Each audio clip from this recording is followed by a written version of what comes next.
Who is the Holy Spirit? Well, there's a lot to that. But I like to say that the Holy Spirit is Jesus without boundaries and limitations. The Holy Spirit is Jesus on the cloud, as you would put it in technical terms like technology. The Holy Spirit is the one who gives us boldness to evangelize. Think about what he did with Peter in Acts chapter 2. The same man who denied Jesus now boldly proclaiming the gospel. And for every time he denied Jesus, 1,000 people came to the Lord.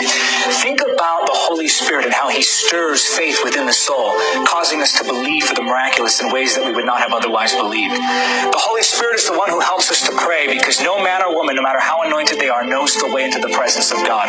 Only the Holy Spirit knows the way into the presence. And so in prayer, he guides us. In worship, he reveals Jesus and makes him real, causing our hearts to be stirred and burn with holy fire to where we cannot contain that passion that overflows with us as adoration of Jesus. The Holy Spirit is the one who helps us to walk in holiness. So for those who are bound and weighed down by the shame and the sickness that is sin, the Holy Spirit offers freedom. He is the holiness spirit, the one who breaks the power and the chains that, even those habits that people have had for years, he breaks those addictions, he breaks those bondages. The Holy Spirit is the one who delivers the captive from demonic oppression. The Holy Spirit is the one who moves in us and gives us revelation of the Word. Sometimes when we read the Word, we're saying, I just want to see Jesus. He causes the information of the Word to go from just information to revelation, and revelation brings transformation. The Holy Spirit is the one who goes with us and gives us the words to speak when we don't know what we should say.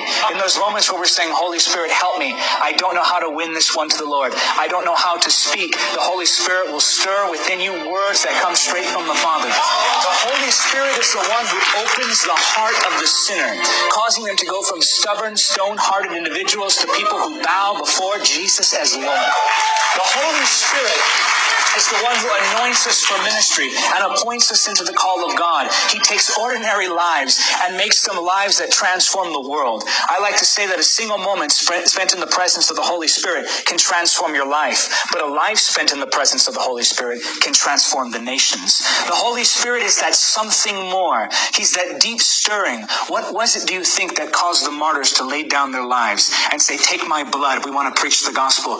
Jesus is Lord. That's the Holy Spirit stirring the love of God in that heart, shedding the love of God abroad in our hearts. The Holy Spirit is the one who gives us all the promises of the Father. The Holy Spirit is the one who causes us to walk in the perfect will of God, not by the day, not by the hour, but down to the millisecond. Like You really